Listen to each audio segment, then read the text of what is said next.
Hello and welcome to the Living Life Differently podcast. We are the Mahojos. I'm Amy. And I'm Ali, and we live in a static caravan on a farm in South Wales with our son Ollie and our dog Dizzy.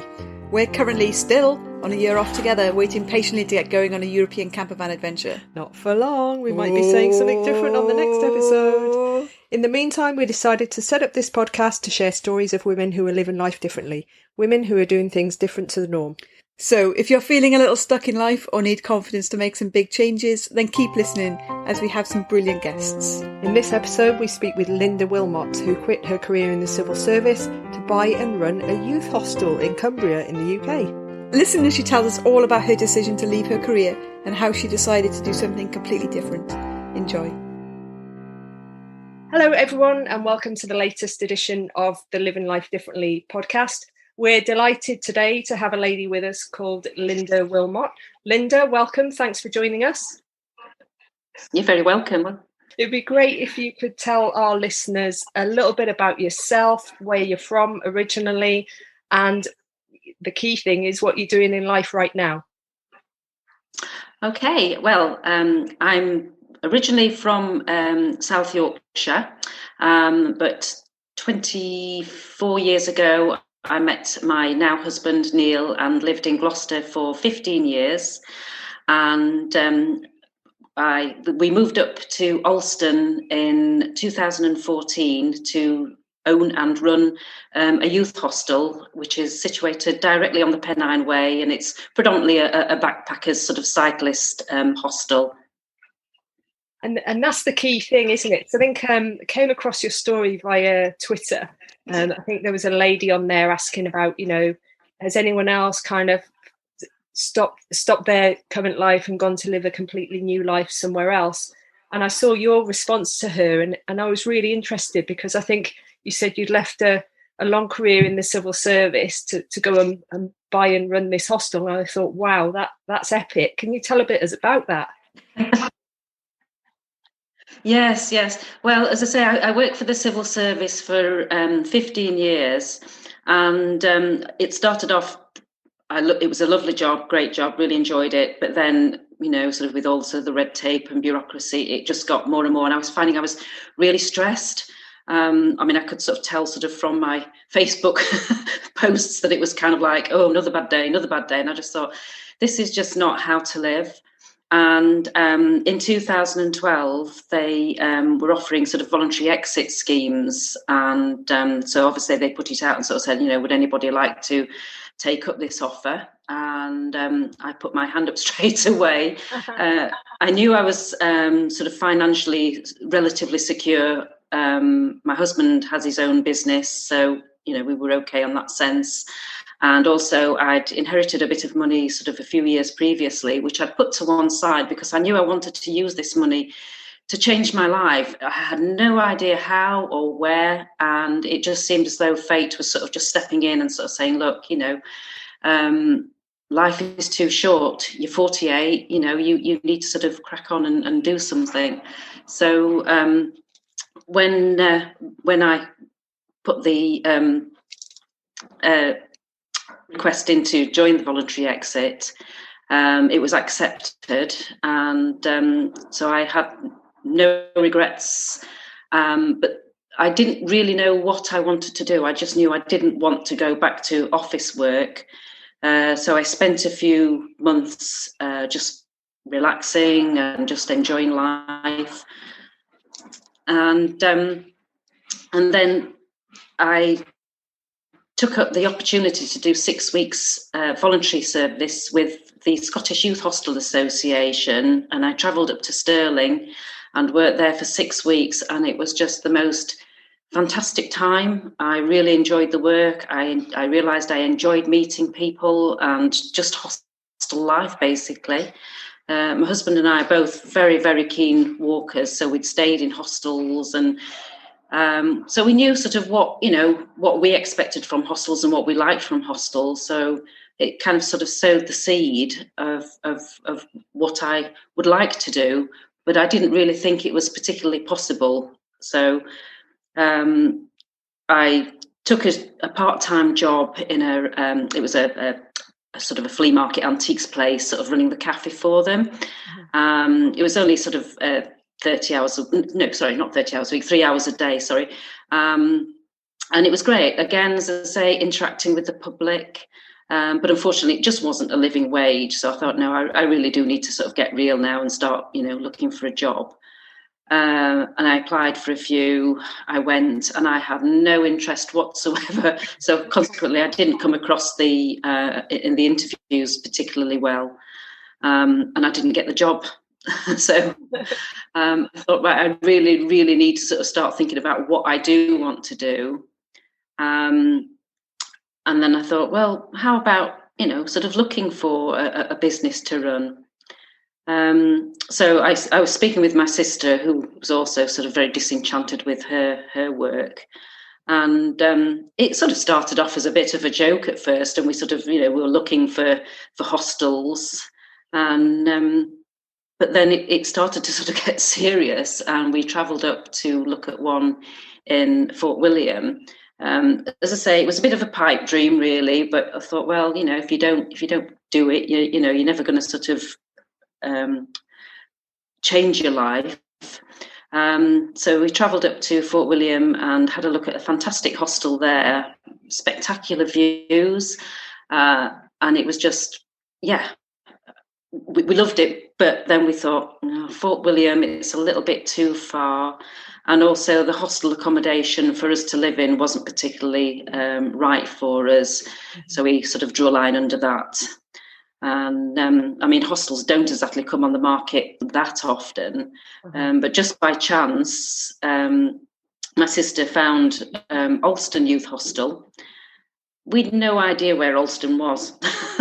We'd been to the Lake District, but we had no idea where this little town of Alston was. But we made an appointment with the owners. We travelled up and had a look round, and as I say, the weather was absolutely fantastic. The scenery was absolutely stunning. The hostel was very tired and very run down, but I could sort of see through that. So we spent a couple of days here having a look round, looking at the town of Alston and speaking to the owners, who obviously wanted to know why we wanted to take on a hostel when we had no experience at all. But what we lacked in experience, we knew we'd got lots of skill sets that you need to run a hostel. So we knew we could do it. So we went back home and had a good think about it. In the meantime, we had already put our house up for sale, because we knew that we couldn't put any offers in until we knew that we were sort of in a position to be able to move quickly. Right. And whilst we were actually in Alston, the estate agents phoned up and said that somebody was wanting to come and have a look round. So we knew that, this was happening. Oh, wow. Just, there's so much there I'd really like to unpick, because that sounds like an epic, almost whirlwind change from life in the civil service to the life that you're in now.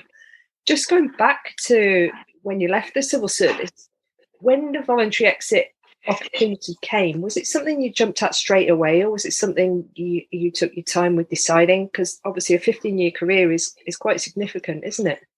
The voluntary exit, they'd been offering it a few years, and the first time they offered it, I had to say no, because it was sort of just after we'd had sort of the financial crash, and I knew it wasn't right for me then. But when they offered it in 2012, as I say, there was no sort of hesitation, and I just sort of said yes. I think I knew that it was right for me, because of the situation that I was in, as I say, financially. And as I say, it was just a case of I've got to grab this now. So yes, it was a very easy decision to make in 2012. Yeah, that's good to hear. Because you mentioned obviously the financial security was there, but you also mentioned that the job had gone really stressful. So what did working life look like then? Was it a case of really long hours? Was it not a very nice environment? Was it having an impact on your life outside of work? Well, funnily enough, the hours, no, they weren't long at all, not compared to what we're doing now. But it was just more the fact that I was sort of middle management, and I was trying to keep my team happy and also the upper management happy, the bureaucracy, and just what the work was involved. It was very controversial and very stressful. And I was taking it home with me. And as I say, the biggest thing that I noticed was the fact that if we went away or after the weekend, I was just dreading going back to work. Yeah. If I went on holiday, I took my laptop home so that I could check all my emails before I got back to work, because I knew the minute I stepped back through the office, I was just going to get bombarded by everything that had gone wrong whilst I was away. Yeah. I had to always make sure that everything was in place before I went away. And as I say, the last 4 or 5 days of any sort of holiday were just spent worrying about going back to work. And I was snappy. I wouldn't say depressed, but, sort of very emotional at times. Uh-huh. And as I say, it was, it just was just too much. And I just thought, no, I just don't want to do this anymore. Yeah, and I'm sure a lot of people can relate to that situation and those feelings, me as well, in terms of previous roles where you get to kind of Sunday night and you're dreading going back in, or you're thinking about the mountain of work that's ahead of you. So, it's great to hear that you had the opportunity of voluntary exit at the time, and you had the kind of safety net of the financial security as well. But you also mentioned that you went into it and then it's like, okay, what am I going to do next? So I'm keen to know more about the Stirling Youth Hostel voluntary work. How did you get into that? Was that something you saw advertised, or? Yes, as I say, I fancied sort of doing some sort of voluntary work. And I don't know sort of how I came across it, to be honest, but I was sort of surfing and I sort of noticed that they were, you had opportunities to volunteer. I mean, I know you could do it for the English YHA as well. So I thought, oh, right, well, I've got all this spare time. It would be good to sort of just go away and do something different. And I saw that you could sort of choose your hours and the length of time that you volunteered. So I just filled out the application form and sort of listed sort of what I could offer. And consequently, they came straight back and sort of said, yes, you sound like an ideal candidate. So they, sort of phoned me up and said, we'd like to send you to the Stirling Hostel. And I thought, oh, great, because that's sort of slap bang in the middle, sort of like near the Trossachs, and, fantastic walking country. So I had a brief interview with the manager there, and he said, how long would you like to come up? So I sort of said, well, 6 weeks would be great. So that was it. I sort of, obviously, I made sure it was okay with my partner Neil, and he said, yep, just go for it. So I travelled up, and it was just the most amazing experience. In all my adult life, I've never sort of had to sort of totally rely on myself. I've always been with somebody, and all of a sudden, I was on my own, making my own decisions. And as I say, the work was just really, really good fun. So you'd left Neil behind for 6 weeks. Had you spent much time apart previously, or was that? No, we'd always been, well, I say he had his own business and he often used to work away, which sort of, made me feel not quite so guilty for going away myself. But no, we'd never spent 6 weeks apart. But as I say, it was just an ideal opportunity, and he understood why I wanted to do it. So, I went completely with his blessing. And yeah, as I say, it just gave me that break between sort of a very stressful job, and just gave me time to breathe.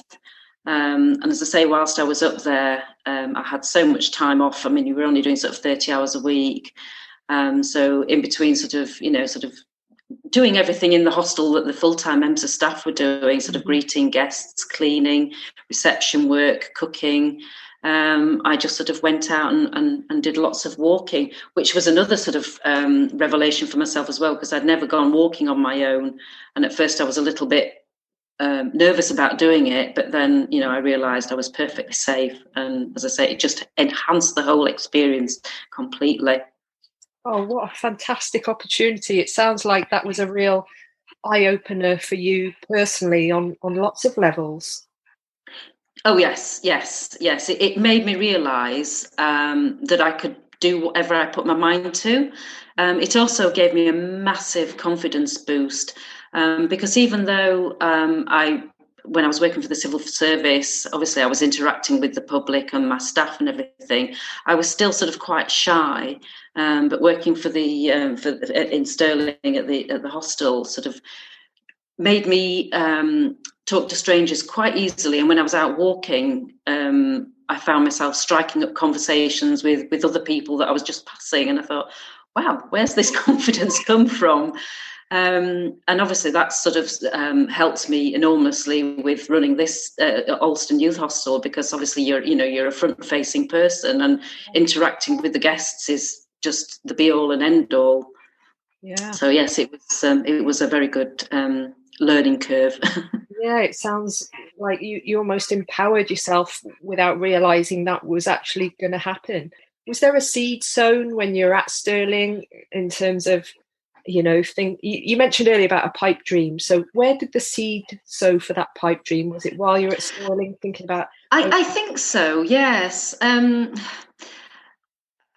often sort of thought about, what it would be like to run a hostel, but as I say, it wasn't until actually sort of going up to Stirling that I thought, yes, this is something that I could do. But I hadn't realised that, there were so many sort of independent hostels out there. I just assumed that they were all sort of YHA or, Scottish hostels and everything. But then, as I say, I realised that, that there were lots of people that did own hostels. And it was just sort of, I knew we could sort of combine something that we loved. We knew we wanted to be in a rural place, and preferably sort of somewhere where it would be attracting sort of walking, people doing activities as opposed to sort of like holiday makers as such. Yeah. Which Stirling definitely was. I mean, it was very much a sort of a touristy place, but you also had your outdoor sort of people as well. And as I say, it just sort of lodged something in my brain that then sort of set the wheels in motion for. As I say, when I didn't really know what I wanted to do, and I thought, well, let's explore this further, which we did. And as I say, it was a little bit of a whirlwind. I mean, it was from March 2013 through to sort of September 2014. Leaving a full-time job to all of a sudden owning your own hostel. So. It is quite a turnaround. You mentioned your sister and obviously Neil. So did they take much persuading in terms of, you started to grow this idea and thinking that it might be possible and started looking for places, did they kind of jump on board straight away, or were they a bit more reserved? Well, poor old Neil, he kind of sort of got swept along with me and my sister, sort of sat around, scanning the internet, looking for places to look at and buy. And he sort of carried on and thought, oh, okay, well, I'll leave you to it. And then, but once we'd sort of realised that, this was something that was possible. I mean, his business is a very physical job, and as I say, we knew we weren't getting any younger, and he was getting more and more tired of working away and trying to secure contracts, and he realised he was ready for a change as well. But I wouldn't exactly say he was fully on board at first. But as I say, once we sort of got the wheels definitely in motion, he was more than happy to go along with it. My sister, again, as I say, she was like me. She was very tired with her job, and as I say, it was just something that we cooked up between us. We couldn't have done it without my sister's help, because, as I say, we pulled all our resources together, which enabled us to buy Alston without having to have a mortgage, which has been obviously a lifesaver, definitely with recent, the recent situation. But we're very much alike. We get on really well, and we knew that we could work together. So as I say, the two of us were very much sort of the focus, and as I say, Neil sort of came along with the ride. But now, I mean, as I say, he's no regrets whatsoever either. He realizes that the move that we made was definitely the right move. Oh, fantastic! And where do you even look to buy a hostel? Is there a particular website? Do you jump on eBay? Like, where do you look? Well, we kind of like just started with like Google hostels for sale. There are different places. I mean, if people don't advertise it sort of commercially on sort of like estate agents, commercial estate agents, I honestly cannot remember how we found the one up in Fort William.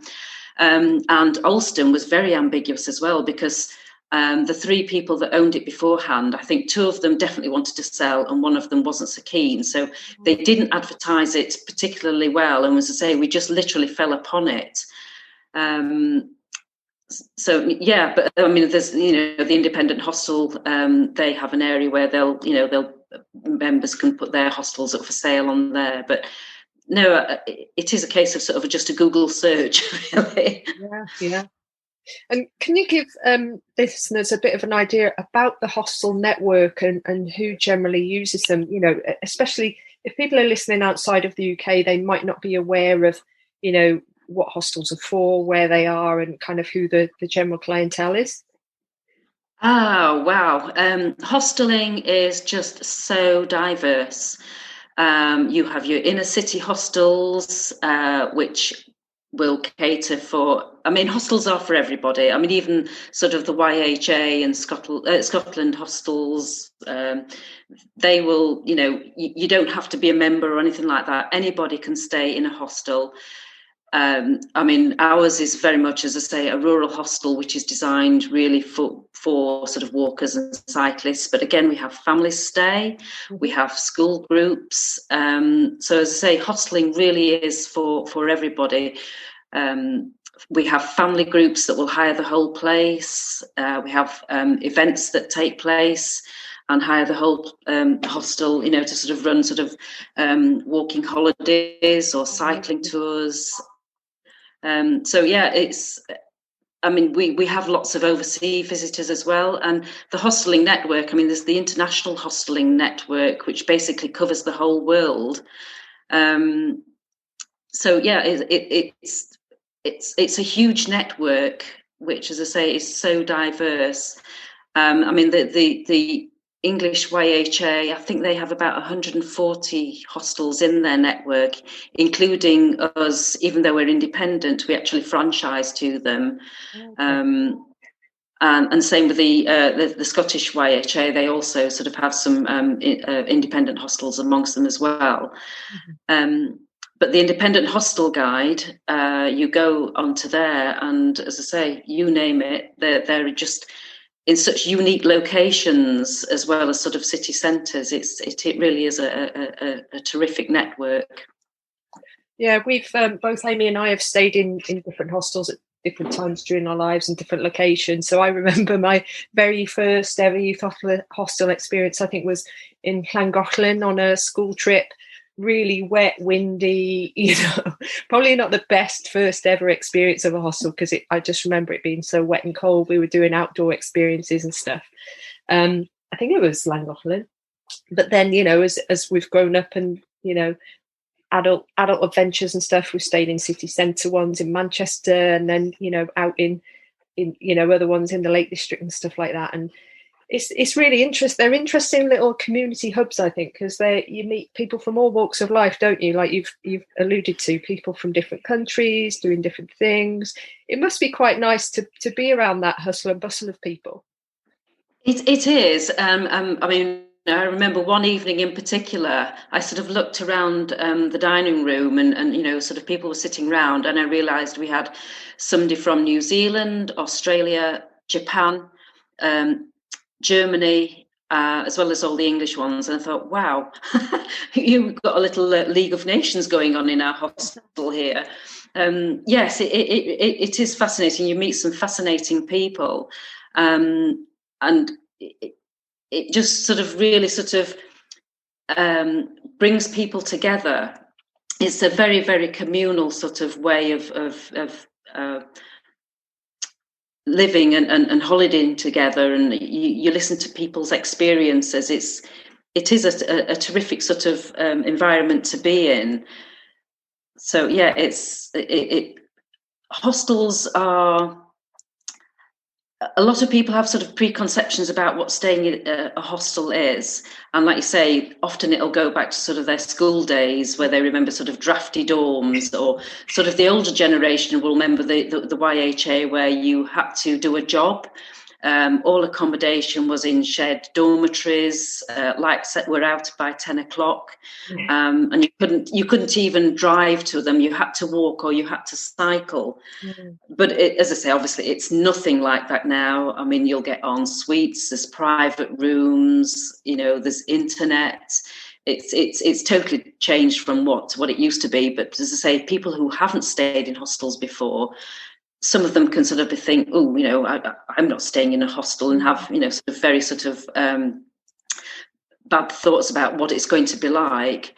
But then when they actually stay, hopefully most of them, they'll go away and realise that it's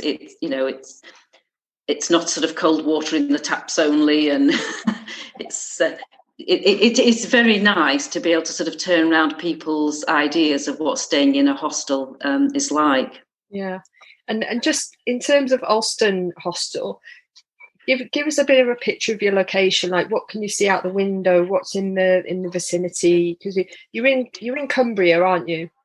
We are in the North Pennines side of Cumbria. So if you come up the M6, most people will turn left and go to the Lake District, but the North Pennines is on the right.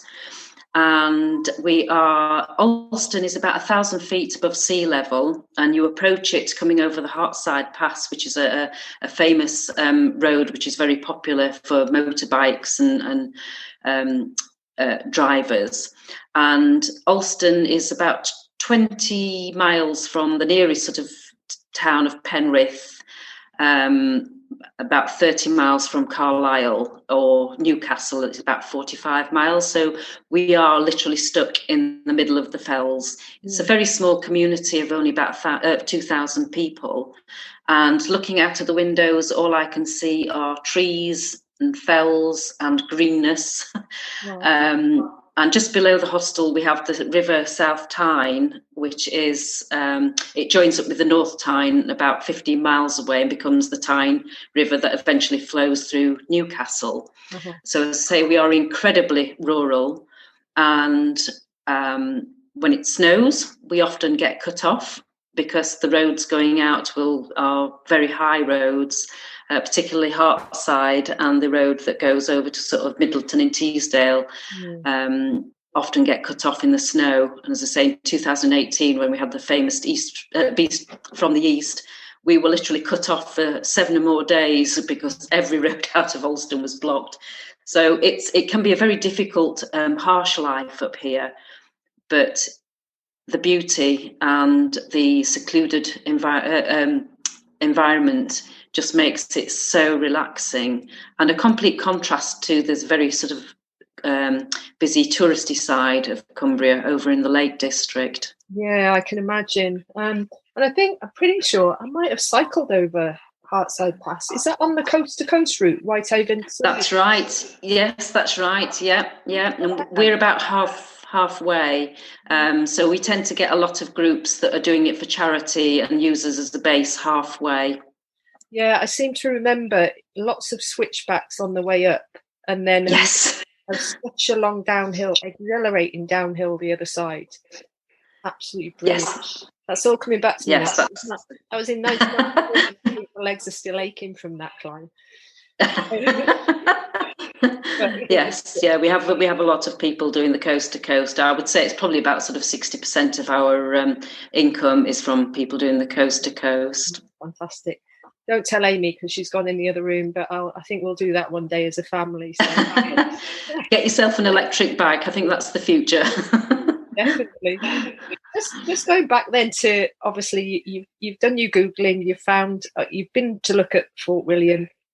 decided that wasn't for you. Then you've got your heart set on Alston. How do you go around the kind of business decision of buying a hostel and becoming a business owner?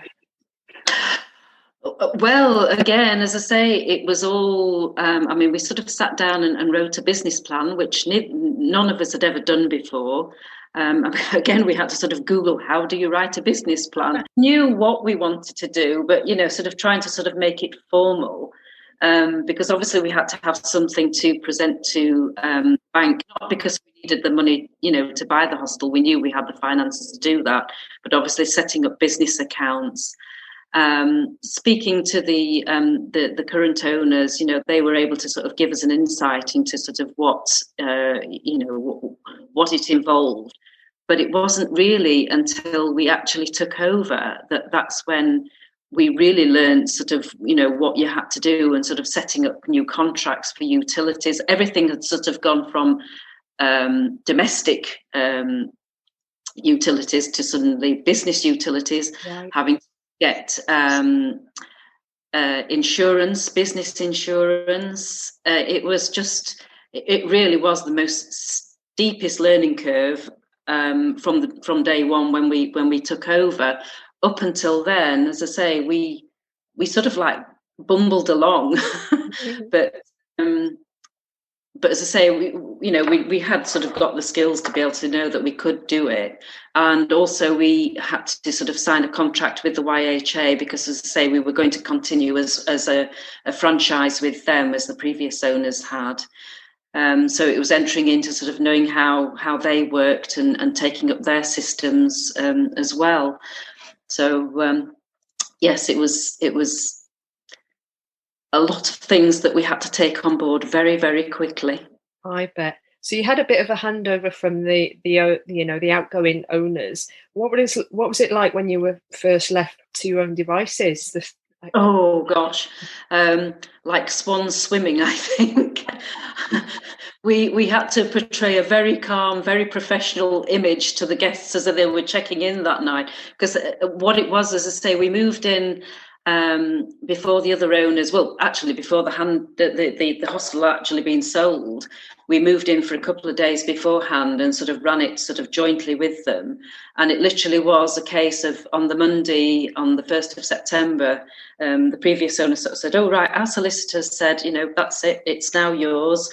Here you are. We're going." But obviously, as I say, we knew who we were expecting that night. But yes, we were sort of rabbits in the headlight with, we thought like, wow, this is it. So yes, it was quite scary at first.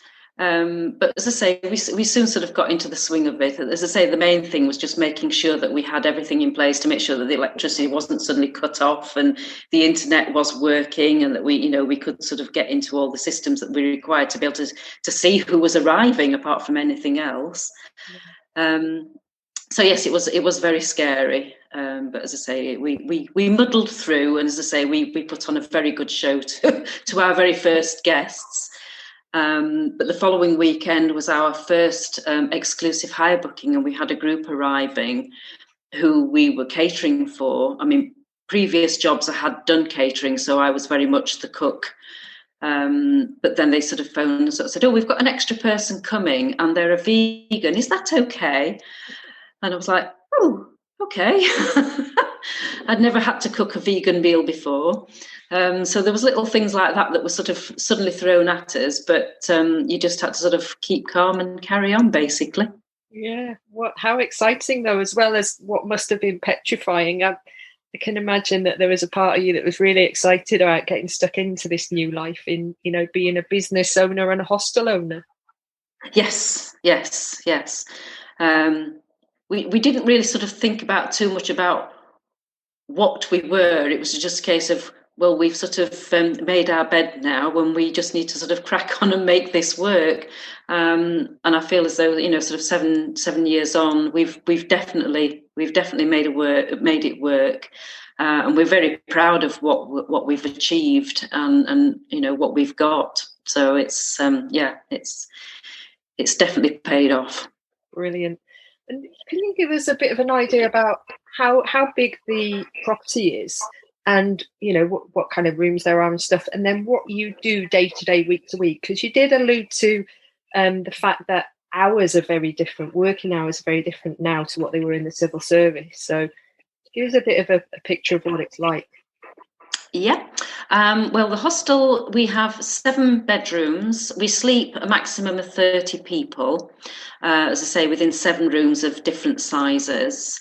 The hostel just looks sort of like a big house, really. And it's got a dining room and a lounge and a self-catering kitchen for the guests. So they can cook for themselves if they wish. I mean, that's one of the benefits of hosteling, is the fact that you can sort of come and prepare your own food to sort of save money.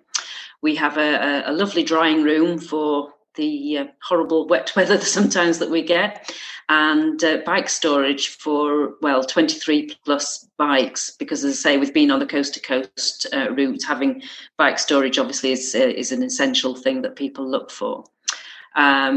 Our facilities in the bathrooms and toilets, they are shared. We have 4 showers, and then we have male and female toilets. As I say, we haven't gone down the ensuite route because we just feel as though we're a traditional hostel and what we've got works. Mm-hmm. We live at the back of the hostel. Our accommodation is adjoined to it. So, as I say, we are very much on the job. So our commute in the morning is very short, down the stairs, and there we are. Our day-to-day job is, if we have breakfast to cook, we're generally up sort of 6:30 in the morning, preparing the breakfast, which we tend to serve at either 7:30 or 8 o'clock. We lay everything out for the guests, and then obviously we do a breakfast service. As soon as that's finished, we then obviously have all the washing up to do and clearing up, whilst the guests generally tend to sort of, then sort of pack up and go. And they'll often sort of say, "Oh, is that it now? Feet up for the rest of the day?" And we sort of smile sweetly and say, "Oh, if only." Because obviously as soon as they've departed, we then have to sort of start stripping beds and cleaning. So that usually takes us up to 1 o'clock-ish, 2 o'clock-ish. It depends on how many beds. If we've been completely full with 30 odd beds, then, as I say, it really can take us up to sort of 2 o'clock in the afternoon. We also sort of do our own laundry if we haven't got that much. Otherwise, we use a laundry service. And obviously all the bathrooms and toilets and everything have to be scrubbed and cleaned. And then it's probably an hour of paperwork getting everything ready for the next guests to arrive from 5 o'clock onwards. So we may have sort of 3 to 4 hours in the daytime to ourselves. But that often can be taken up sort of going shopping for supplies. But if we haven't got anything particular to do, then we just put on our walking boots and we go out for a long or a short walk, depending on how much time that we've got, so that we can get away, and just get some fresh air. And sort of, we find walking is a good stress buster. It helps you to sort of just refocus. Yeah. And then we're back usually sort of about 4 o'clock-ish, 4:30. And it's sort of back on again, checking in the guests, showing them round, taking their orders for breakfast. And we're on duty till 10 o'clock, which is when the reception closes. But sometimes we can still be on duty at 12 o'clock at night if we've got people doing the coast to coast that have severely underestimated how far it is and phone us up to say, "Oh, we're on our way." So yes, I mean, I have literally even had to check somebody in at 2 o'clock in the morning because they've got stuck on the motorway. So yeah, it as I say, compared to sort of the hours that I did at the civil service, yes, it literally is a 24/7 job. Yeah. And that's why I say it's a lifestyle choice as opposed to a job, really. Yeah, and in terms of that lifestyle, and I guess happiness and fulfillment. Is it what you were looking for? Is it what you were missing when you were, when you took that voluntary exit? Yes. There's lots of elements about it that it causes a lot of stress, but not the same sort of stress. And it's we feel sort of more in control, whereas the civil service, it was pressure that was put upon you. I would say that the difference here is obviously when you have sort of like the current COVID situation. I mean, obviously that's been sort of quite stressful, and also when things go wrong. Luckily, Neil's very sort of a handyman, so he's been able to sort of sort an awful lot out and saved us an awful lot of money. So I wouldn't say that running a hostel is without pressure and without sort of worries, but I feel more fulfilled. Yeah. I feel as though I'm more in control of my life instead of somebody controlling me. And yeah, it's a totally different environment. And I have found what I was wanting to do, and I feel as though we've done it now and we've succeeded. And it's changed me completely as a person. I don't think I could go back to office life again. It's really not who I was, and this is definitely more suits my sort of personality. That's good to hear in terms of the fulfillment and also the personal change as well that's come with that. I think that, you know, that adds another level to the story, really, isn't it? You know, it's not just about someone who's gone from a career into a business. There's a lot more kind of personal and professional development in that. I'm wondering what are the biggest challenges you faced going into this new life that perhaps you didn't expect? The hostel required a lot of money being spent on it, which we hadn't really sort of taken on board. And also, as I say, you're never going to be a millionaire doing a job like this or owning a hostel, because, you know, sometimes we thought we'd bought the equivalent of the Forth Bridge. you just get one thing done, and then something else would be required. You know, we suddenly realised we needed a brand new roof, which, you know, was sort of like £18,000. You know, and nothing was sort of small. If something went wrong, it always seemed to require oodles amount of money. So yeah, I would say that the financial side of things, as I say, I was on a reasonable good wage with the civil service, whereas here we actually sort of sat down and worked out what we were out earning an hour here, and we thought, wow, okay, so probably about 10 pence an hour really when we sort of broke it down. But the benefits outweigh the bad side. Yeah. And as I say, we realised it wasn't all about the money. It was more sort of, you know, a totally different way of life. But yeah, as I say, I would say the biggest downside has been the financial cost that we've had to shell out to sort of get the hostel safe and secure, you know, for the next sort of 5 or 10 years, really. And just on the flip side then, you know, what would you say you've found that you've kind of loved the most about this life? You know, forget the challenges. What's kind of made you think, wow, you know what, this was the best thing we've ever done?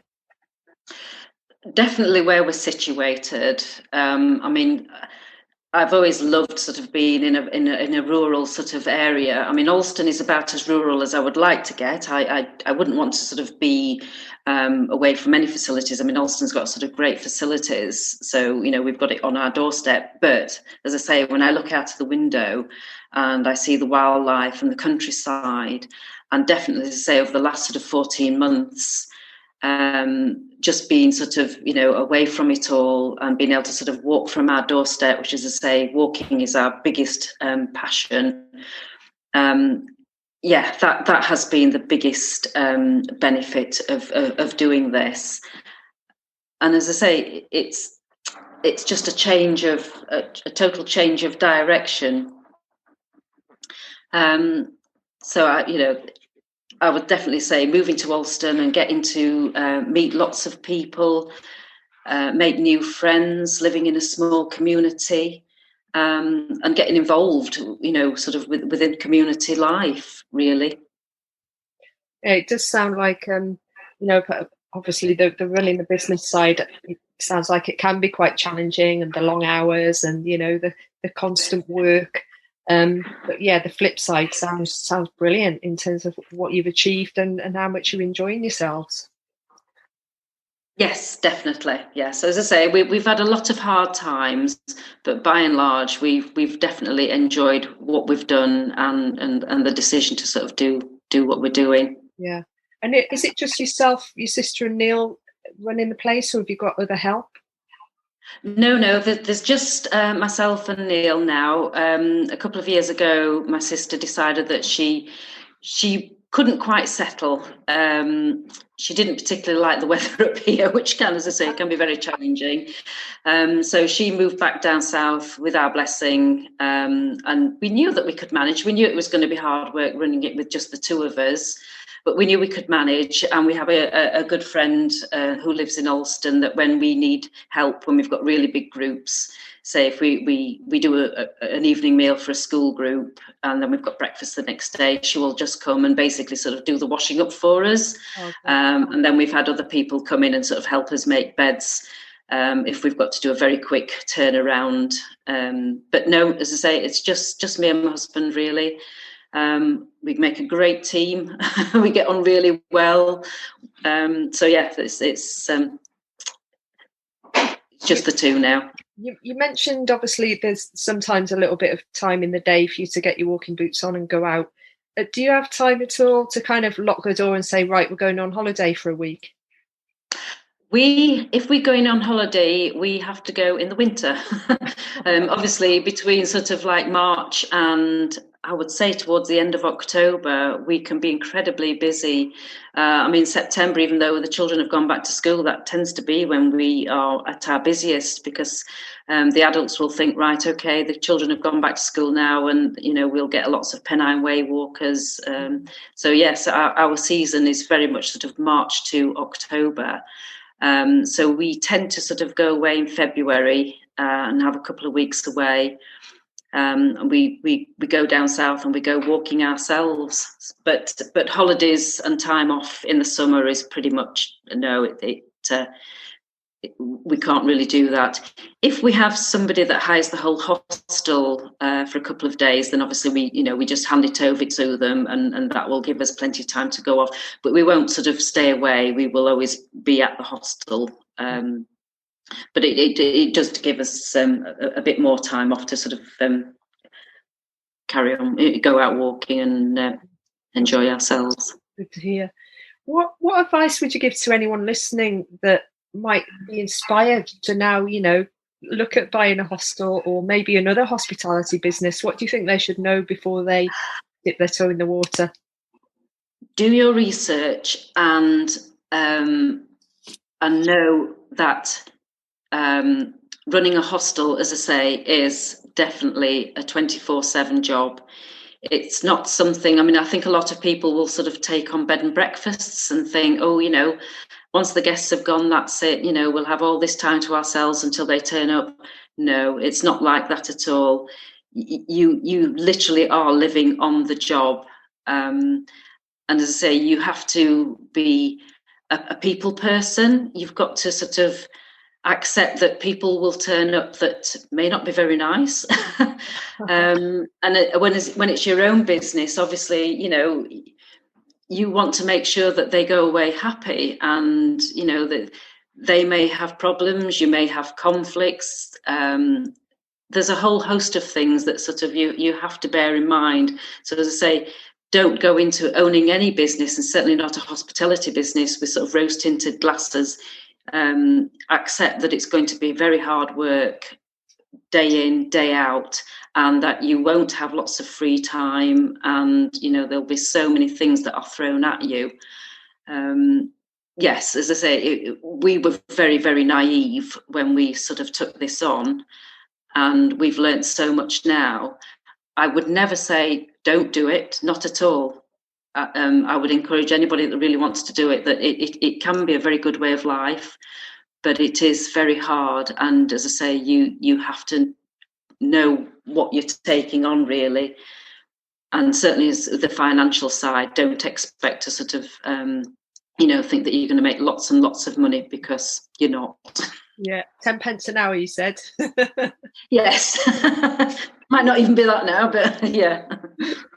And just in terms of, you know, for anyone listening that might be in a similar position to what you were, you know, you're in that job, you're highly stressed, you know, it's niggling in terms of Sunday nights or coming back from holiday feeling like you don't want to go back to work, but you know you want a big life change. What would you say to those women? You know, what advice or guidance might you give them? Well, I mean, obviously it depends on their circumstances, but as the people say, you only get one life, and you have to balance up, you know. As I say, I was in a position that I didn't have children, so I didn't have to take those into consideration.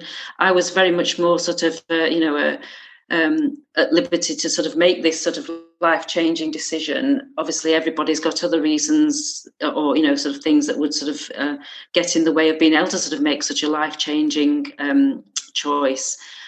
But you have to sort of balance out, you know, sort of, are you living your life to work or are you working to live? As I say, my circumstances gave me those options to make, and I know not everybody has those options. But as I say, life isn't a rehearsal, so just go for it if you are able to. If you fail, then, you know, obviously you have to sort of think of something else. But if you've never even sort of tried it, then you could sort of just continue in a job that makes you very, very unhappy. So no, just if you can make the choice, do it. Yeah, wise words. You know, I think we're always coming back to that factor, you know, with yourself and other guests, that you do only live once. We've only got one shot at this, so if you have got the opportunity to do something different and you are thinking about it, then just do it. I think that's the message that is kind of screaming out of all the podcast episodes we've done so far. What's your kind of long-term plan now? Obviously, you've been doing this for several years. Is it something that you're going to be doing the rest of your lives, do you think? Or? Oh gosh, no. When we took over, we said that we would sort of give it sort of 10 years, and that would sort of take us up to our 60s. But as it is a very physically demanding job, you know, sort of cleaning and the long hours, and we had a sort of a 10-year plan, as in what we wanted to do to the hostel. Well, we've actually sort of done most of what we wanted to do within the sort of the first 5 years. So we've sort of got it to a state how we wanted it. And now we're sort of thinking that we will probably sort of give it another sort of like 2 to 3 years, and then possibly think about sort of selling it and doing something else. My husband has a crazy idea of wanting to walk the coast of Britain. Oh.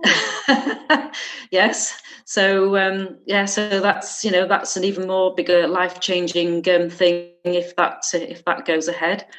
But yes, as I say, we said we would probably sort of do a sort of another 2 to 3 years, and then that would sort of we would then sort of probably sort of think about moving on and as I say, either buying somewhere and sort of going into semi-retirement, or as I say, strapping on our walking boots and going for a very, very, very long walk.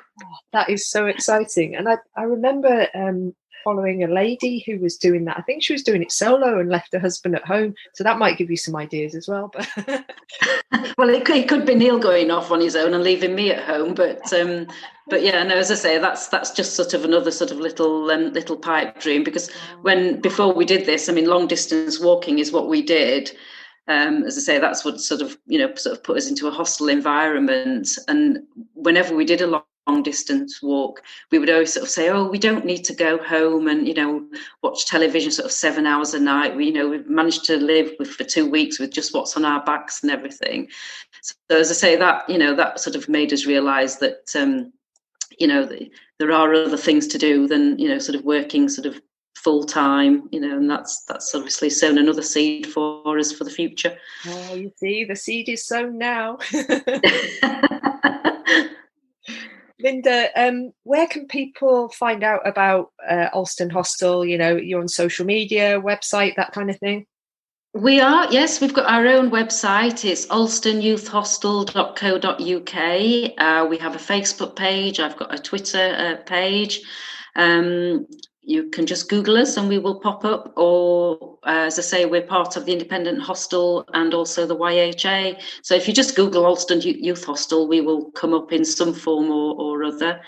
We're pretty much out there, and we like to sort of spread the word to sort of encourage people to go hosteling. So we like to think we're very good ambassadors for hosteling. Fantastic. Well, we'll share those links with our listeners on our show notes. And, I'll just wrap up by saying thank you so much for giving us your valuable free time today, given what we know about your lifestyle now, and for talking to us. I think your lifestyle change is absolutely fascinating, and we're really grateful that you've shared your story with us today. You're very welcome. It's been a pleasure. And as I say, I hope I've inspired, and I hope I haven't put anybody off. It's nice to sort of give a realistic view on things. No, really appreciate it. Thank you so much.